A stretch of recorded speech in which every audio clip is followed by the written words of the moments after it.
Here, she said, thrusting the umbrella into his hands, rain already gluing her hair to her forehead. He hesitated, ancient eyes searching hers. A mistake, he likely thought, a trick even. He didn't know that Maya, drowning in debt, brother's lungs failing, was running on fumes. Didn't know she couldn't afford another cold, another missed shift.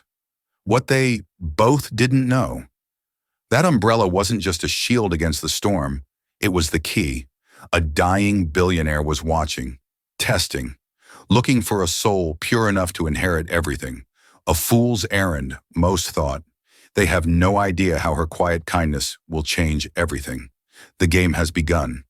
Here, she said, thrusting the umbrella into his hands, rain already gluing her hair to her forehead. He hesitated, ancient eyes searching hers. A mistake, he likely thought, a trick even. He didn't know that Maya, drowning in debt, brother's lungs failing, was running on fumes. Didn't know she couldn't afford another cold, another missed shift. What they both didn't know. That umbrella wasn't just a shield against the storm, it was the key. A dying billionaire was watching, testing, looking for a soul pure enough to inherit everything. A fool's errand, most thought. They have no idea how her quiet kindness will change everything. The game has begun. The corner griddle breathed out greasy smoke and the mournful wail of a blues riff on the radio. Outside, the deluge was biblical, a curtain of icy water that blurred the already fading neon sign. Maya Reed watched it all, a dull ache behind her eyes that mirrored the throbbing in her worn-out shoes. 24 but feeling a lifetime older, she wiped down the sticky counter, the motions rote and weary. The scent of burnt coffee and cheap bacon clung to her clothes, a constant reminder of her dead-end existence. Once, those clothes had been splattered with vibrant colors, evidence of dreams chased at the Rhode Island School of Design. Now they were stained with the grime of desperation. Liam, her younger brother, coughed rattlingly in her memory. His lungs, ravaged by a relentless disease, demanded constant care. Experimental treatments bleeding her dry. Risty had been a painful but necessary sacrifice. Paintbrushes traded for a tray heavy with other people's empty plates, dreams replaced by double shifts. "Table 5 needs ketchup, Maya," barked Sal, the cook, a volcanic presence behind the grill. "Got it, Sal," she replied, forcing a smile. The mask, always the mask. She slapped the ketchup bottle down with a weary sigh, the clang echoing in the near-empty diner. The few remaining customers hunched over their meals, seeking warmth and solace in the greasy comfort food. Maya knew the feeling. 10:57 p.m. 3 more minutes. 3 more minutes until freedom, until the long, cold walk back to their cramped apartment where she'd monitor Liam's breathing, administer his medications, and pray for a few hours of unbroken sleep. The bell above the door jingled, a fragile counterpoint to the storm's fury. A man stumbled in, an apparition draped in soaked tweed. He was ancient, etched with the harsh realities of a life lived hard. Water streamed from his clothes, forming a puddle on the linoleum floor. He didn't head for a booth. He simply stood near the entrance, shivering, a silent plea in his watery eyes. He wasn't hungry, he was seeking refuge. 11 p.m. Shift over. Maya grabbed her bag, her aching muscles protesting with every movement. Then she reached for her umbrella. It was old, sturdy, a gift from her father before he'd succumbed to cancer. More than just protection from the rain, it was a tangible piece of him, a shield against the world. As she pushed open the door, the wind nearly ripped it from her grasp. And there he was, the old man, huddled beneath the meager awning, his body racked with tremors. His gaze met hers, a fleeting connection in the swirling chaos. In those eyes, Maya saw not desperation, but an almost unbearable weariness, a surrender to the storm. A war raged within her. The umbrella was her lifeline, her only defense against the biting wind and the certainty of a cold she couldn't afford. Her brain screamed at her to be practical, to protect herself, to think of Liam. But her heart, that stubborn, reckless muscle, thumped with a different rhythm. She remembered Liam's labored breaths, the weight of his illness, the feeling of helplessness that had become her constant companion. Turning back, she approached the shivering figure. "Sir," she began, her voice barely audible above the roar of the rain. The old man flinched, as if expecting a reprimand. Her mind screamed, "Don't!" as she shoved the umbrella into his hands. The words came from a place beyond reason or self-preservation. "You need this more than I do." His frail fingers closed around the handle, his gaze lifting to meet hers. Confusion and something else. Something unreadable swirling within their depths. "But it's yours," he rasped, his voice thin and reedy. "It's pouring." "It's just water," Maya replied, offering a tired but genuine smile. "I'll dry off. You look like you could use a break from it." His grip tightened on the umbrella, his knuckles bone white. For a moment he simply held it, staring at her with an intensity that made her skin prickle. It felt as if he were peeling back the layers of her being, probing the depths of her soul. "Thank you," he whispered, the words thick with an emotion she couldn't decipher. "What is your name?" "Maya," she replied, pulling her thin jacket tighter around herself. "Just Maya. Get home safe." Turning, she plunged into the storm, the icy needles of rain instantly soaking her to the bone. She knew she'd regret this, knew the chills would soon set in, followed by the familiar burning in her throat. But as she walked, a strange warmth bloomed in her chest, a tiny spark of defiance against the crushing weight of her circumstances. The world could strip her bare, steal her dreams, but it couldn't extinguish the embers of her compassion. Unseen, a black Lincoln Town car materialized at the curb a minute later, its tinted windows reflecting the city lights. The old man, now seated in the plush leather interior, handed a dripping umbrella to his driver. He turned to the man in the passenger seat, his voice stripped of its earlier frailty, now resonant with authority. "David," he said, his gaze sharp and unwavering. "Her name is Maya Reed. She works at the corner griddle. Find out everything there is to know about her. Everything." David Harrison, his features as sharp and polished as his bespoke suit, offered a curt nod. "Consider it done, Mr. Sterling." Alistair Sterling leaned back, the city lights blurring through the rain-streaked window. The corners of his mouth turned up ever so slightly, a ghost of a smile on his lips. For the first time in months, amidst the crushing weight of his diagnosis and the predatory circling of his family, he felt a flicker of something akin to hope. The test had begun. The next week bled into a blur of grueling shifts, each day indistinguishable from the last. The memory of the old man in the rain began to fade. Another poignant, but ultimately insignificant moment in a life filled with them. The brief warmth she'd felt quickly dissipated, replaced by the cold reality of an overdue electricity bill and a desperate call from Liam's doctor about a promising but outrageously expensive new treatment. Despair, a familiar and unwelcome companion, clawed its way back into her life. Then the letter arrived. It wasn't crammed into the overflowing mailbox with the junk mail and final notices. It was delivered by a courier encased in a heavy, cream-colored envelope, crafted from paper so fine it felt like silk. Her name, Miss Maya Reed, was penned in elegant calligraphy. There was no return address, only a raised emblem in gold foil, an ornate S intertwined with a lion. Her hands trembling, she tore it open. The message inside was brief and utterly bewildering. "Dear Ms. Reed, you have been identified as a potential candidate for a unique employment opportunity. The position involves personal assistance and asset management for a private benefactor. The role demands absolute discretion, integrity, and a strong moral compass. The starting salary is $250,000 per annum, with a comprehensive benefits package that includes full medical coverage for you and your designated dependent. An initial interview has been scheduled for you this Friday at 10:01 a.m. at the address below. A car will be sent to your residence at 9:00 a.m.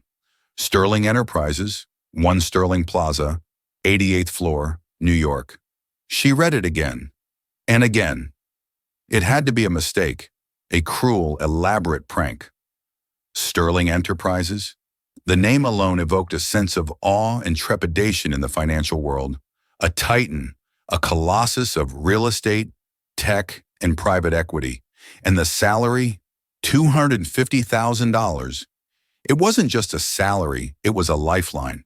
It was Liam's medication. It was a specialist in Switzerland. It was a chance for him to breathe freely again. The image of the old man flashed in her mind. Could there be a connection? No. Impossible. He was homeless, a drifter. This was a corporate behemoth. The two worlds couldn't possibly collide. It had to be a clerical error. Someone with her name, living a more deserving life, was missing their letter. But what if it wasn't? What if? The what if was a dangerous spark. Usually it was tinged with fear. What if Liam gets worse? But this time, a glimmer of hope flickered amidst the anxiety.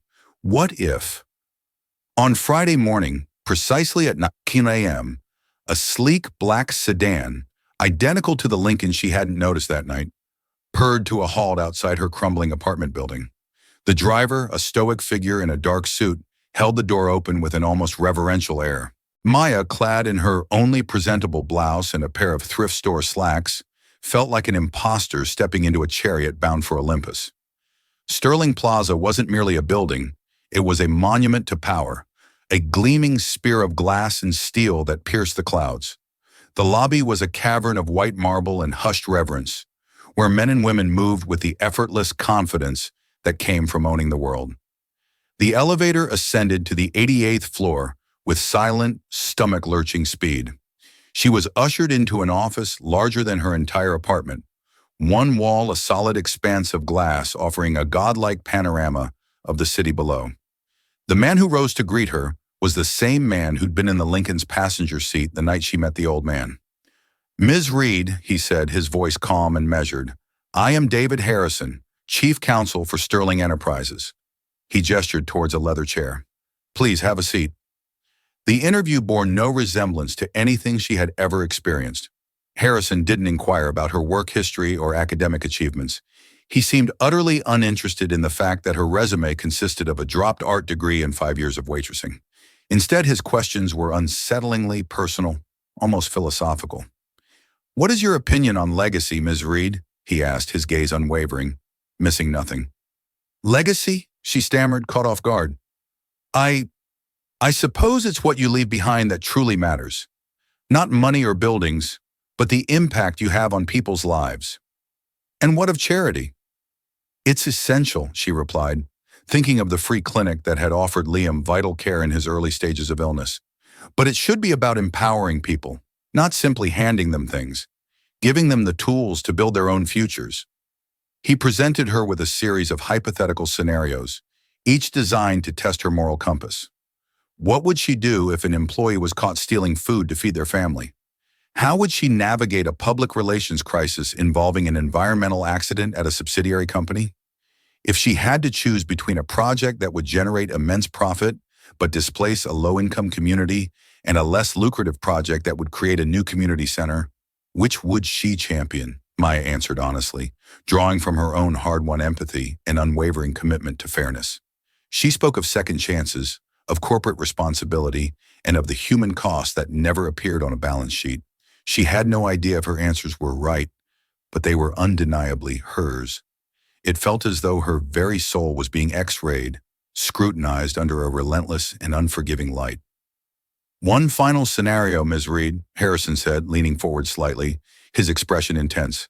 "An elderly man, a complete stranger, is caught in a torrential downpour. He has no coat, no protection. You possess a durable umbrella, a gift of significant sentimental value. You face a long walk home and risk contracting an illness that could jeopardize your ability to care for a sick loved one. Do you give him the umbrella?" The blood drained from Maya's face. The air in the room seemed to thin, making it difficult to breathe. This wasn't hypothetical. This was her. I would give him the umbrella," she whispered, her heart pounding against her ribs. Harrison's stern demeanor softened, almost imperceptibly. He leaned back in his chair, his gaze thoughtful. "The position is yours, Ms. Reed, should you desire it. Your benefactor prefers to remain anonymous at this time. You will report directly to me. Your initial task will be to manage a discretionary fund of $5 million, the Sterling Foundation's Emergency Relief Grant. You will be responsible for reviewing applications and allocating funds to families facing immediate crises, medical emergencies, housing insecurity, and the like." Maya was speechless. $5 million. She, who had to count every penny to afford a gallon of milk, was being entrusted with a fortune?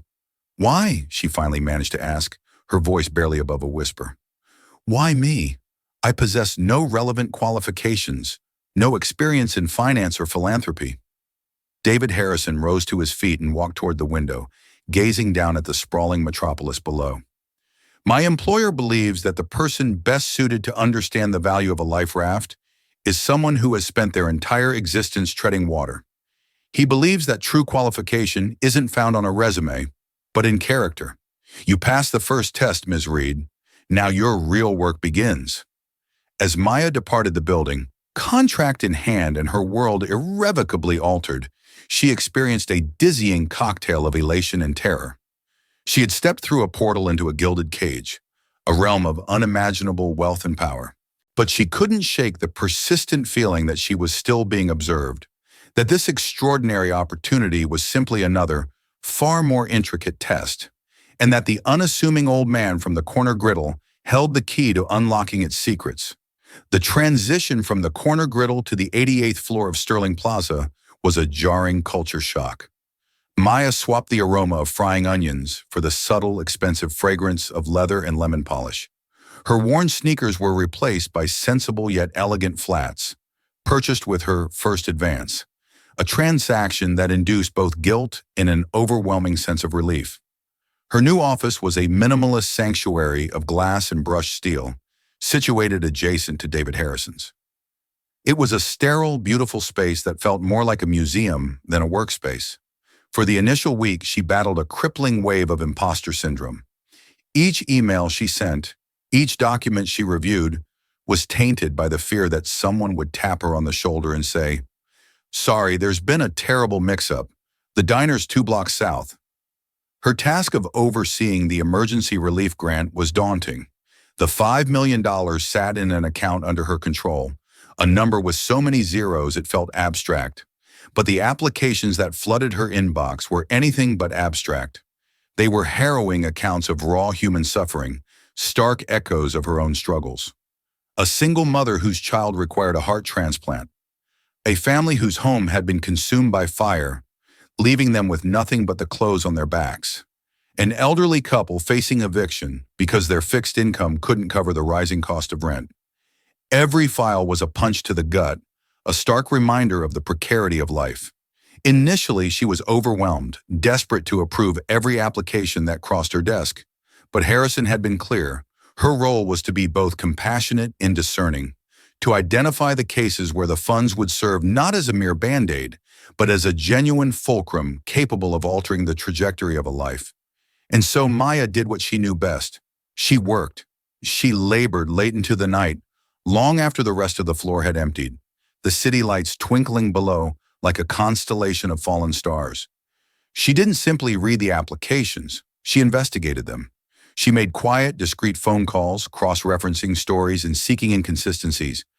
But above all, she searched for that flicker of resilience, that indomitable spark of hope that she nurtured within herself. She learned to read between the lines, to discern the hidden strength beneath the layers of desperation. She approved a grant for the single mother whose son needed a transplant, but also connected her with a foundation that offered long-term housing near the hospital. She denied a request from a man with a history of fraud, but provided him with information for a nonprofit organization that specialized in credit counseling and job placement. She was meticulous, empathetic, and scrupulously fair. Throughout it all, the identity of her benefactor remained an enigma.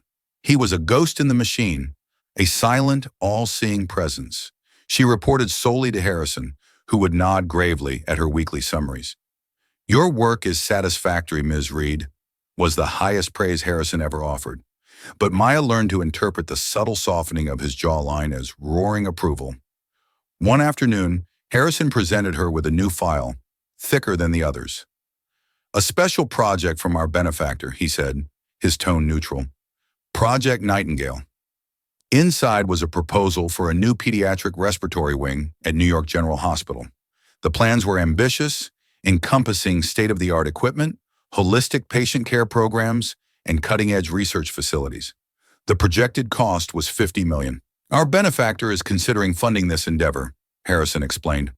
However, he harbors concerns regarding the hospital's administration and the chief of surgery, Dr. Alistair Croft. He requires you to conduct a thorough due diligence report. Visit the hospital, but do so discreetly. Speak with nurses, orderlies, patients, and their families. He wants to know what the financial statements won't reveal. He wants to determine whether this project will be a monument to a doctor's ego or a genuine sanctuary for sick children. The name of the proposed wing sent a shiver down her spine. The Liam Reed Center for Pediatric Care. It was a test. It had to be. They knew about her brother, about the fragile beating of his heart. The realization was both terrifying and profoundly touching. They had delved so deeply into her life that they had uncovered her greatest vulnerability, her deepest love. For the ensuing 2 weeks, Maya inhabited the world of New York General. She shed her corporate veneer and became a ghost herself, a silent observer in the hospital's bustling corridors. She bought coffee for exhausted nurses during their breaks, listening to their complaints about understaffing and bureaucratic red tape. She sat in waiting rooms, engaging in conversations with parents whose faces mirrored the same fear she confronted in her own reflection each morning. She discovered that Dr. Croft was a brilliant surgeon, a genius in his field, but he was also a tyrant, notorious for his inflated ego and his dismissive attitude towards any opinion that contradicted his own. The nurses spoke of him in hushed, fearful tones. He was a man who prioritized surgical success rates and published papers above the well-being of the terrified child on his operating table. The project, she realized, would be a triumph on paper, but it would lack the one essential ingredient: heart. Her report was 20 pages long, brutally honest, and meticulously documented. She advised against granting the full $50 million at once. Instead, she proposed a smaller, phased investment with the release of additional funds contingent upon specific, measurable improvements in hospital administration. These included mandatory patient empathy training for senior staff and the establishment of a patient advocate review board. She was, in essence, holding the money hostage to force a cultural shift. She was informing a billionaire that his cherished idea was fundamentally flawed. She slid the report across Harrison's desk, convinced that she was about to be terminated. She had just openly criticized the pet project of a man who could buy and sell her entire world 1,000 times over. Harrison scanned the executive summary, his expression unreadable. He remained silent for what felt like an eternity, the tension in the room thick enough to cut with a knife. "You understand, Ms. Reed," he said finally, his voice low and measured, "that you are advocating for conditions that Dr. Croft will almost certainly interpret as a personal affront." "I do," Maya replied, her voice steady despite the tremor in her hands. "But the wing shouldn't bear my brother's name if it's not a place where I would feel secure leaving him. It must be more than just sophisticated equipment and elegant rooms. It must be a sanctuary of healing, and that begins with how you treat people." Harrison studied her intently, and for the first time she detected a flicker of genuine warmth in his gaze. He picked up his phone. "Mr. Sterling," he said, his tone respectful, "I have Ms. Reed's report on Project Nightingale." A pause. "Yes, sir. My thoughts exactly. Her recommendation is unconventional, but I believe it represents the unequivocally correct course of action." He hung up the phone and turned his attention back to Maya. "Our benefactor concurs with your assessment. He has instructed me to implement your proposal precisely as written. He also asked me to convey that your perspective is your most valuable asset." As she walked out of his office, the realization finally dawned on her. This job wasn't about managing money. It was about evaluating whether she could wield power without being corrupted by it. The ghost in the machine wasn't simply testing her. He was mentoring her, and she was beginning to feel a pull, a desire not just to work for him, but to meet him, to understand the forces that drove him. Just as Maya began to cultivate a fragile sense of belonging in her new world, the serpent arrived. His name was Julian Sterling, and he was Alistair Sterling's grandnephew, the presumed and entitled heir to the Sterling Empire. He didn't enter a room, he conquered it. Julian embodied everything Maya was not. Handsome in a sharp, predatory way, dressed in a suit that cost more than her car, radiating an aura of effortless privilege. As Alistair's only blood relative, Julian had spent his entire life patiently awaiting the old man's demise.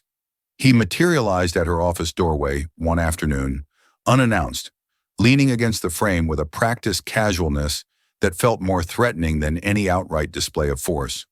"So, you're the mystery woman?"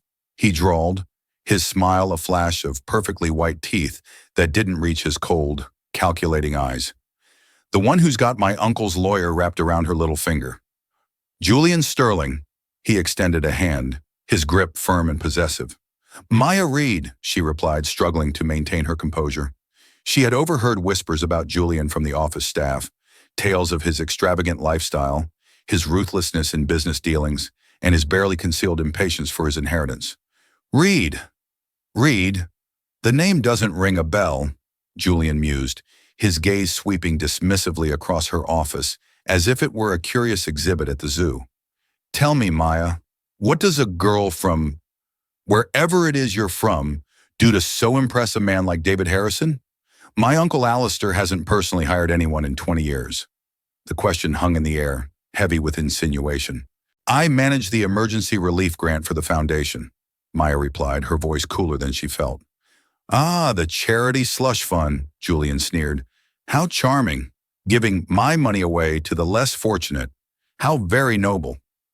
He dropped the pretense of politeness and stepped closer, his voice dropping to a low, menacing murmur. "Listen, Maya from the diner," he said. "I have no idea what game you're playing, and I don't know what angle you're working. But let me make one thing crystal clear. That old man in the penthouse is my family. This company, this building, it's all my birthright.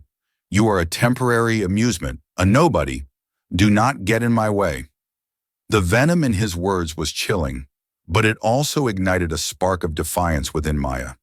She had fought too hard, worried too much, and cared too deeply to be dismissed as a nobody. "I was hired to do a job, Mr. Sterling," she said, meeting his gaze head-on. "And I intend to do it. Now, if you'll excuse me, I have work to do." Julian's eyes narrowed, unaccustomed to being dismissed. He let out a short, humorless laugh. "I see the appeal.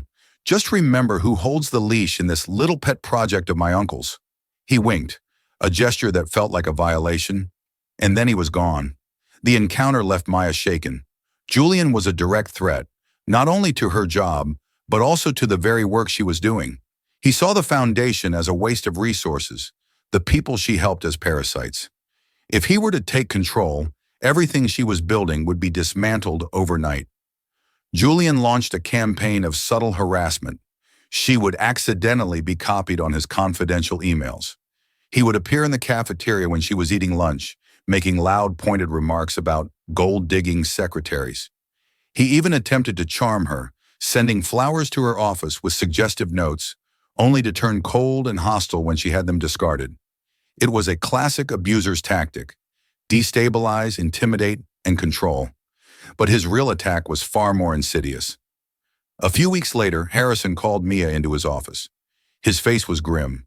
On his desk was a file and a printout from a tabloid website known for its sleazy corporate gossip. The headline screamed, "Sterling Heir's scam billionaire's new philanthropy guru has troubled past brother with questionable medical history." The article was a masterpiece of character assassination. It painted Maya as a cunning operator who had fabricated her brother's illness to win sympathy and swindle a position at Sterling Enterprises. It twisted her dropping out of art school into an act of academic failure in her waitressing. A few weeks later, Harrison called Mia into his office. His face was grim. On his desk was a file and a printout from a tabloid website known for its sleazy corporate gossip. The headline screamed, "Sterling Heir's scam billionaire's new philanthropy guru has troubled past brother with questionable medical history." The article was a masterpiece of character assassination. It painted Maya as a cunning operator who had fabricated her brother's illness to win sympathy and swindle a position at Sterling Enterprises. It twisted her dropping out of art school into an act of academic failure, and her waitressing job into a sign of instability. It even included grainy photos of her walking into a free clinic with Liam years ago spun to look like she was involved in some sort of medical fraud. The most damning part was a quote from a source close to the family. Clearly, Julian saying, We are very concerned that a vulnerable man is being taken advantage of by someone with a well-rehearsed sob story. Maya felt the floor drop out from under her. They had attacked Liam. They had taken the purest, most selfless thing in her life and twisted it into something ugly and deceitful. Tears of rage and humiliation stung her eyes. "This is all lies," she whispered. Her voice choked. "I know," Harrison said quietly. "Julian is behind this. He's trying to discredit you to force our benefactor to cut you loose." "Will he?" Maya asked, the fear a cold knot in her stomach. "Your benefactor? Will he believe this?" Harrison looked at her, his expression a mixture of concern and something else. "Resolve. Our benefactor is not a man who is easily swayed by tabloid gossip, but an accusation like this, especially one involving the Foundation's funds and your brother's medical care, is poison. Julian has made a formal complaint demanding a full audit of the emergency relief grant and a review of your position. He is alleging conflicts of interest and potential embezzlement." The word hit her like a physical blow. Embezzlement. "He's trying to frame me," she said, the pieces clicking into place. Julian wasn't just trying to scare her off. He was trying to destroy her, to bury her in a scandal so deep she would never recover. "Yes," Harrison confirmed. "And we have to treat the allegations seriously. The audit will begin tomorrow. You will be placed on temporary leave, effective immediately. You are not to access your office or any company files." It was a nightmare. In one swift, vicious move, Julian had taken everything from her.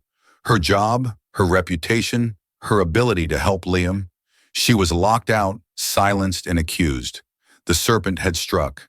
And as she rode the elevator down her career and her future in ashes, Maya felt the crushing, terrifying reality of the world she had entered. She wasn't just fighting for a job anymore. She was fighting for her life.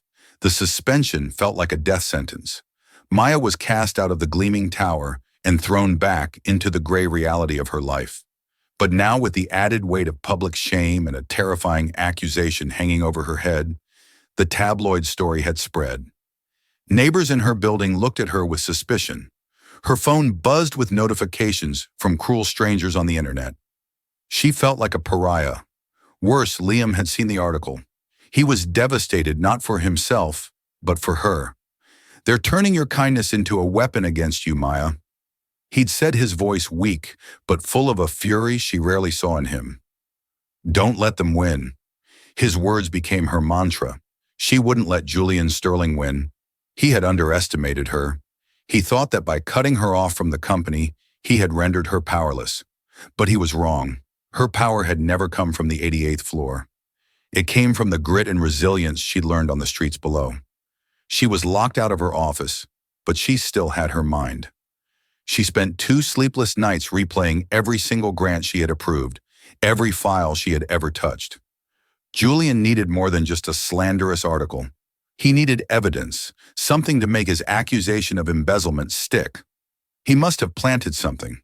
But what and how? The answer, she realized, had to be in the numbers. He would have manipulated a financial record, created a transaction that looked like she was siphoning money. She needed access to the grant's financial ledger. But how Harrison had been firm, no contact with the company. Then she remembered something. During her due diligence on Project Nightingale, she had worked with a junior accountant in the hospital's finance department, a young woman named Clara, who was sharp, overworked, and deeply cynical about the hospital's administration. Mir had not only listened to her complaints, but had also anonymously submitted a recommendation to Harrison that Clara's efficiency and integrity be noted. Maya had helped her without wanting anything in return. It was a long shot, but it was the only one she had. She found Clara's personal email from an old exchange and sent a desperate cryptic message. "Need your help. It's about Project Nightingale and fairness. Can you meet off the record?" They met at a hole-in-the-wall coffee shop miles from the hospital or Sterling Plaza. Clara was wary, but she came. Maya laid out the situation, not the full story of the inheritance test, but the accusation Julian had leveled against her. "He's trying to destroy the project, and me along with it," Maya explained. "He must have falsified a record in the Foundation's accounts. I can't access them, but the foundation's grants are processed through a third-party payment system. The hospital would have a record of every dollar it received from the Sterling Foundation. I need to see the incoming transaction logs for the last 3 months. Clara hesitated. This is my job, Maya. I know, Maya said, her voice pleading. But you know what's right. You saw how Dr. Croft runs things. Julian Sterling is 10 times worse. If he gets control, people like us don't stand a chance. All I'm asking for is a chance to prove the truth. Clara chewed on her lip, then gave a slow, determined nod. Give me 24 hours. The next day, a simple password-protected file appeared in Mia's inbox. It was the hospital's ledger of all incoming Sterling Foundation donations. Maya spent hours poring over the data, cross-referencing every date and every amount with her own meticulous notes she'd kept in a personal journal. And then she found it. It was a single transaction for $50,000 dated 2 weeks prior. Her own records showed she had approved a $5,000 grant to the hospital's patient transport fund on that day. But the hospital's ledger and undoubtedly the foundation's showed a $50,000 payment. The recipient account wasn't the usual hospital fund either. The routing numbers were slightly different. It was an account for a private medical supply company, a company that after a quick online search, Maya discovered was a subsidiary of a shell corporation owned by Julian Sterling. The plan was diabolically simple. Julian had used his internal access to change the amount of her approved grant in the system from $5,000 to $50,000. The extra $45,000 was routed to his own company. On the books, it would look like Mayer had overpaid a grant and the money had vanished into a third-party vendor. It was the perfect evidence for his embezzlement claim. He had used her own signature on the initial smaller grant to authorize a much larger fraudulent one. But Julian had made one crucial mistake. He was arrogant. He assumed no one would ever look this closely. He assumed the waitress was too stupid to unravel his sophisticated scheme. Maya now held the proof, not just of her innocence, but of Julian's guilt. But what could she do? She was on the outside. She thought about sending it to Harrison, but she didn't know how deep Julian's influence ran. For a moment, she even considered leaking it to the press and fighting fire with fire. But that wasn't her way. That was Julian's way. Her benefactor, the anonymous ghost, had hired her for her character. This was the ultimate test of it. She had to face the serpent in his own garden. Armed with her evidence, she did the one thing no one would expect. She went back to Sterling Plaza. Her security pass was deactivated, but she didn't try to go to the 88th floor.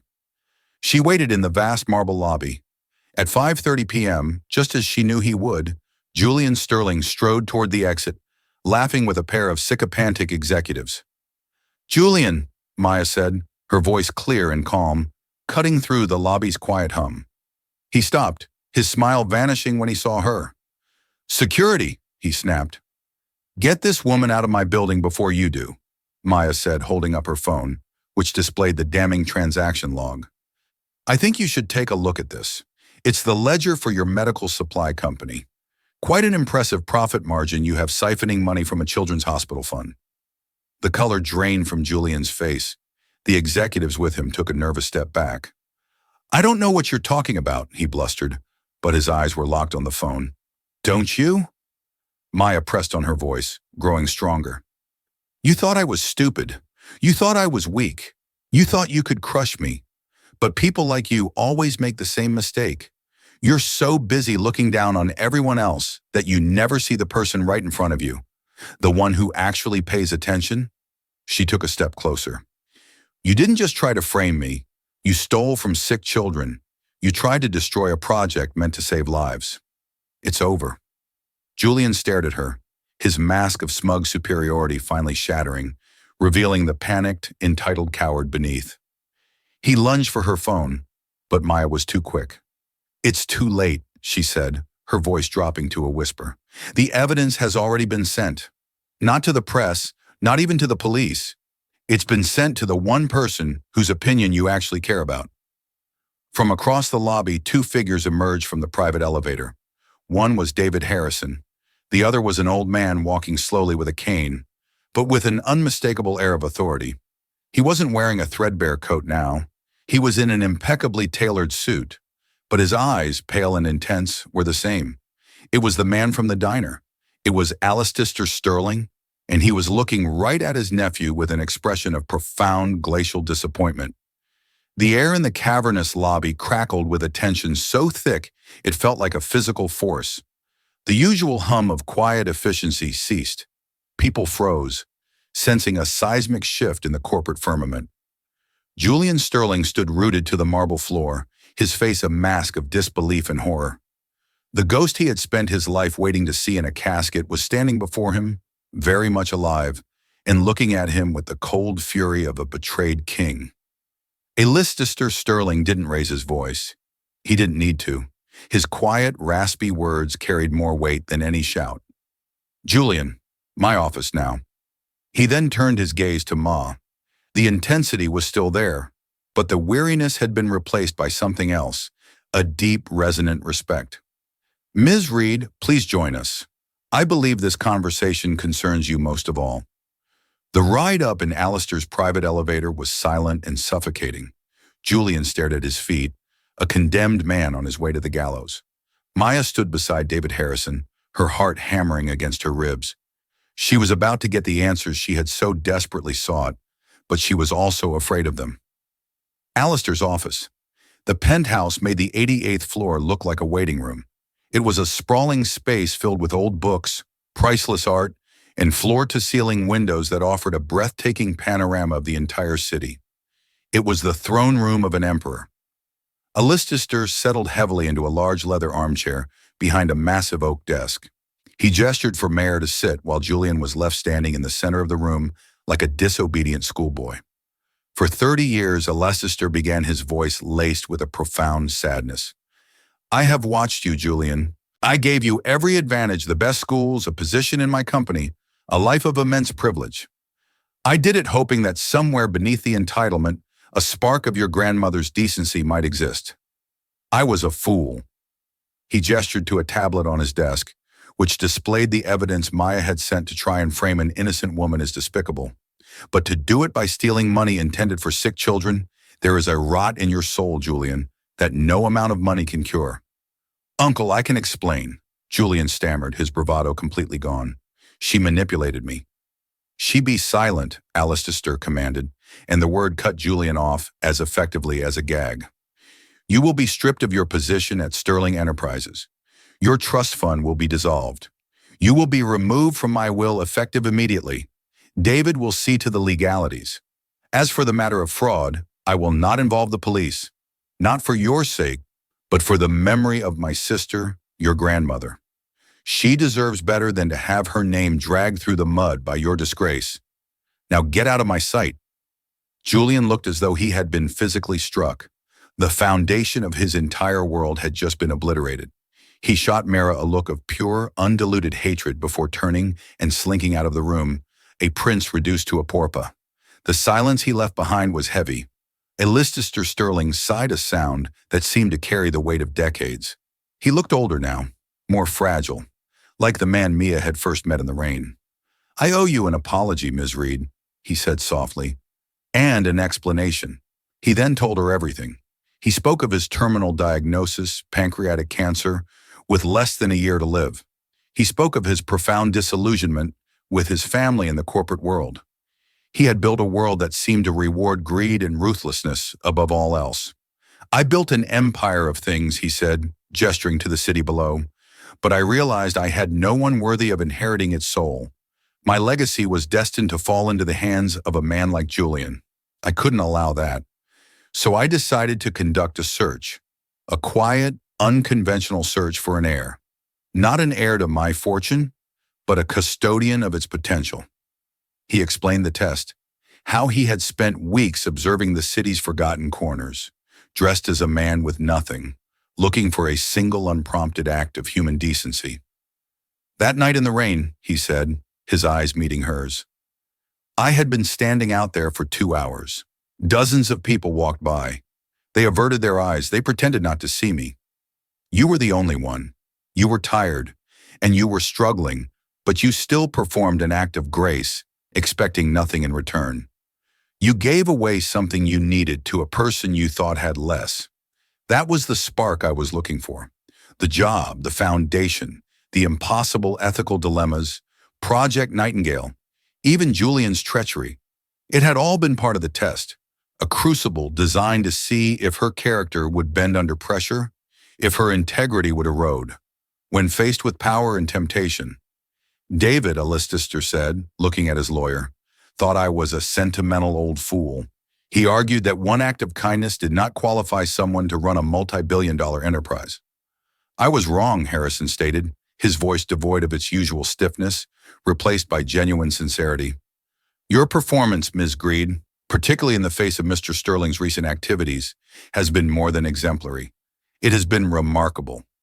A Lister leaned forward, his expression grave. Maya, I am not offering you a job. I am offering you my life's work. I want you to be my successor. I want to leave the controlling interest of Sterling Enterprises and the entirety of its foundation, a total endowment of over $10 billion to you. Maya felt the air leave her lungs. The number was incomprehensible. It was a weight so immense she felt it might physically crush her. She thought of her tiny apartment, of counting change, for Liam's prescriptions, of the bone-deep weariness of her old life. The journey from there to here felt like a dream she was about to wake up from. Me? She whispered. Why? I'm not a businesswoman. I'm a waitress who got lucky. No, Alistair corrected her gently. You are not a businesswoman. You are a leader. You lead with empathy, with integrity, with a fierce devotion to what is right. That is 1,000 times more valuable than a business degree. I can't leave you my experience, but I can leave you my resources. I can't give you more time, but I can give you the power to shape the future.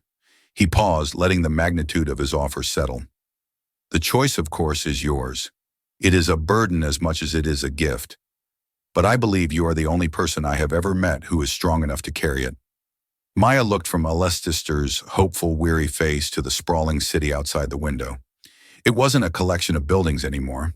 It was a sea of stories, of struggles, of people just like her, treading water, and she was being offered not just a life raft, but an entire fleet. The test was over. The choice had just begun. The days that followed the revelation were a whirlwind of surreal conversations and existential vertigo. Mir met with teams of lawyers, wealth managers, and board members. They spoke of trusts, equity portfolios, and fiduciary responsibilities. A language from another planet. They saw her as the Sterling Eyes, a headline in waiting. But Maya felt like a ghost haunting a life that wasn't hers. The $10 billion offer was not a prize to be won. It was a cross to be borne. The weight of it was suffocating. How could she? Maya Reed, who still instinctively checked the price of coffee before ordering, be a responsible steward of such staggering wealth. Julian's parting glare haunted her, a reminder of the vipers that would forever circle her, waiting for her to fail. She retreated to the one place that felt real, her small apartment with the familiar scent of old books and rubbing alcohol. She sat by Liam's bedside, watching the gentle rise and fall of his chest, a rhythm that had dictated the pace of her life for so long. I can't do it, Liam, she confessed one evening, her voice barely a whisper. It's too much. These people, they live in a different world. They'll eat me alive. I should just take enough for your treatments and walk away. Liam, who had been listening quietly, turned his head on the pillow. His breathing was labored, but his eyes were clear and sharp. When you were at RSD, he began, his voice soft, you had that one professor, the one you hated, Professor Davies, the one who told you your work was technically proficient, but emotionally vacant. Mir winced at the memory. What about him? You didn't quit, Liam continued. You spent the entire semester locked in your studio. You didn't just paint, you bled onto the canvas. Your final project, that portrait of Dad, it was so full of life and pain and love. The Davies cried during your critique. You didn't run from the challenge, Maya. You faced it. You proved him wrong by being more yourself, not less. He reached out and took her hand, his grip surprisingly strong. This is the same thing. Alistair Sterling didn't choose a businesswoman. He chose you, the girl who shares her umbrella, the woman who fights for nurses and parents in a hospital boardroom, the sister who gives up her own dreams to help her brother breathe. Don't let their world change you, Maya.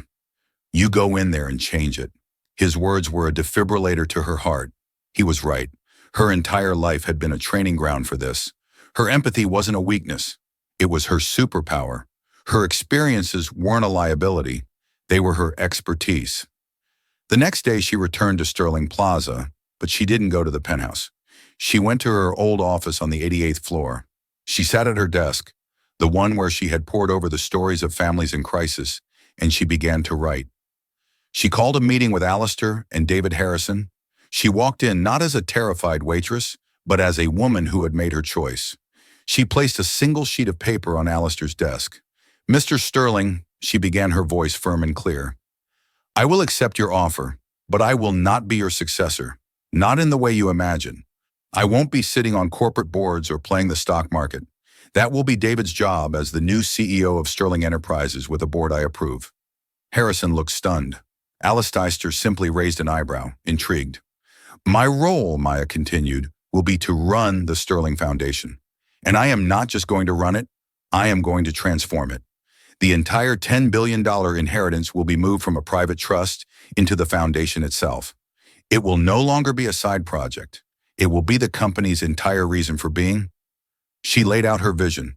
The Sterling Foundation would become the most aggressive, innovative, philanthropic organization on the planet. It wouldn't just be about cutting checks. It would be about systemic change.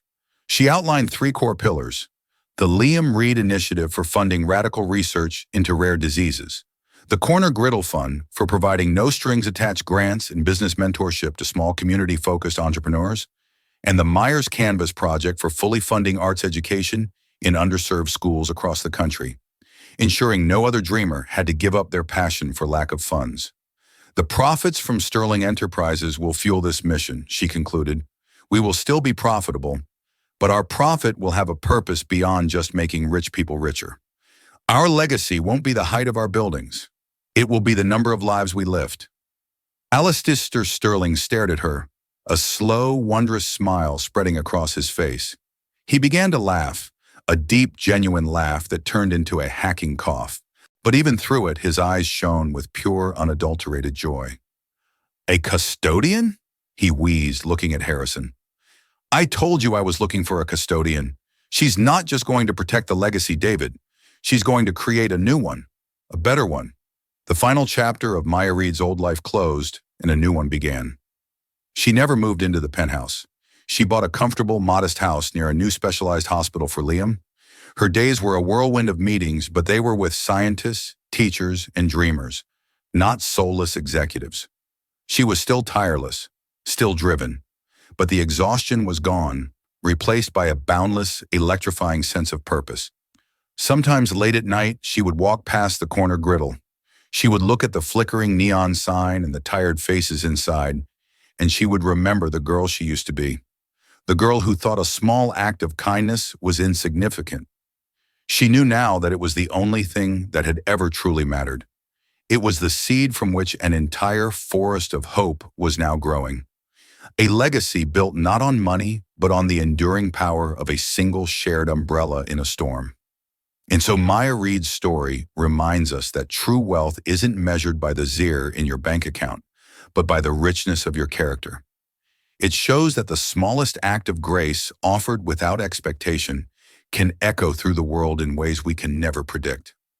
Maya's life was changed not by a lottery ticket, but by a choice to see another person struggle and offer them shelter, even if it meant walking through the rain herself.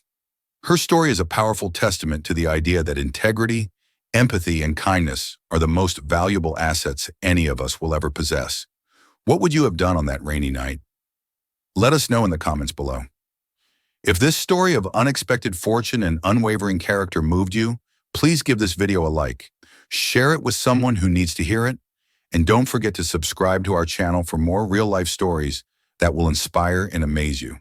Click the notification bell so you never miss an update.